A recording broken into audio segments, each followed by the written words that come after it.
Depuis une dizaine d'années, l'e-cigarette suscite engouement et questions.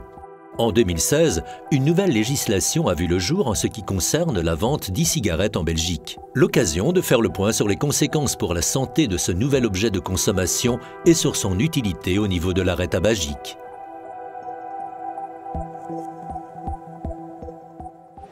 Er zijn eigenlijk twee grote types van toestellen. Je hebt pinvormige dampers en dan heb je de zogenaamde motjes. Het grootste verschil is dat de motjes doorgaans regelbaar zijn, dat je die krachtiger en zachter kan zetten, terwijl de pinvormige dampertjes eenvoudiger in het gebruik zijn. Aan, uit en gewoon gebruiken. De toestellen op zich zijn zeer eenvoudig. Tijdens het inhaleren dient men gewoon de knop ingedrukt te houden en wanneer men stopt met inhaleren laat men die gewoon los. Dus we doen gewoon zo.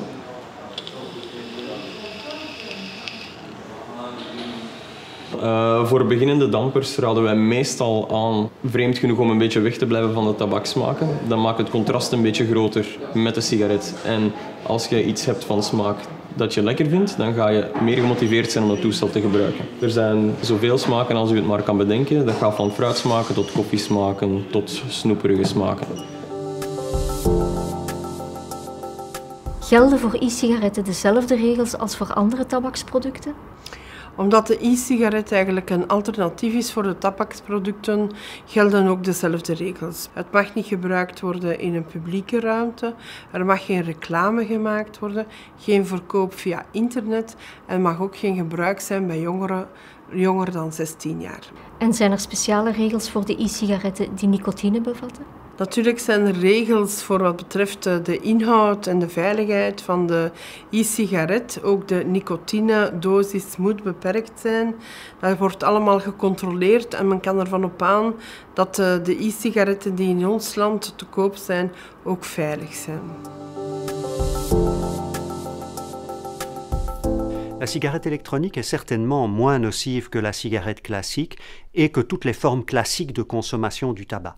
Chaque fois que vous allumez une cigarette classique, un cigare, une pipe, une chicha, vous brûlez le tabac et c'est cette combustion qui dégage de la fumée très riche en substances toxiques, notamment du monoxyde de carbone, mais également des goudrons, qui sont des substances cancérigènes et responsables de très nombreux cancers. N'oublions pas que le tabac est la première cause évitable de cancer et donc une priorité de prévention. Les risques à long terme ne sont pas encore connus pour une raison très simple, c'est que les temps de préparation de cancer, ça dure souvent plusieurs dizaines d'années, donc on n'a pas un recul suffisant. Mais il y a tout lieu de croire que même à long terme, la cigarette électronique sera beaucoup moins risquée pour la santé que la cigarette classique. J'ai essayé plusieurs fois d'arrêter de fumer. C'était un échec total et donc suite à un reportage sur une chaîne française, je suis rentré en contact avec le vaporisateur. Et ça a complètement changé ma vie. Du jour au lendemain, je ne fumais plus et je me sens beaucoup mieux depuis lors. Plus de maladies, plus de bronchite chronique, plus de sifflements. J'ai retrouvé le goût. On part à Tabastop, on part de la demande des gens. Donc si ils souhaitent utiliser ce moyen d'aide, on va les accompagner. Par ailleurs, on peut la proposer aussi spontanément à quelqu'un qui n'y pense pas, quand il a par exemple le profil d'avoir souvent essayé d'arrêter de fumer avec d'autres méthodes et ne pas être arrivé à arrêter. Si vous voulez utiliser la e-cigarette, il y a une certaine chose qu'il faut savoir. Donc il faut d'abord prendre une e-cigarette de qualité avec nicotine et d'autre part, il ne faut pas combiner la e-cigarette avec des cigarettes normales parce qu'alors il n'y a pas de bénéfice pour la santé. Et ça ne permet pas non plus d'arriver facilement vers l'arrêt. Quand j'ai commencé la cigarette électronique, en fait, j'ai eu du mal au début à l'utiliser correctement. Parfois, ça allait, je parvenais à vapoter. Parfois, je n'arrivais pas à aspirer le produit.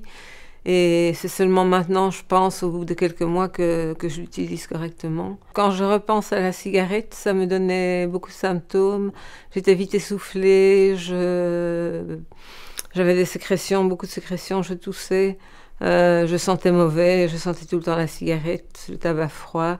C'était pas bien pour mon environnement et pour moi-même. Et depuis que je prends les comprimés et la cigarette électronique, j'ai plus aucun symptôme, quoi. J'ai arrêté de fumer il y a une dizaine d'années, avec des patchs. J'ai arrêté de fumer 4 ans. Et puis j'ai repris en reprenant une cigarette.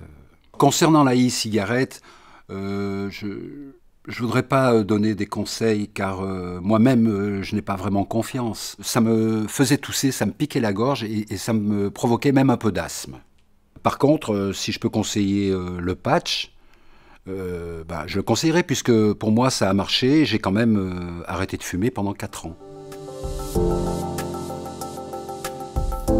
Il ne faut pas se centrer uniquement sur une médication. Par exemple, la e-cigarette peut être très utile, mais ce n'est pas suffisant.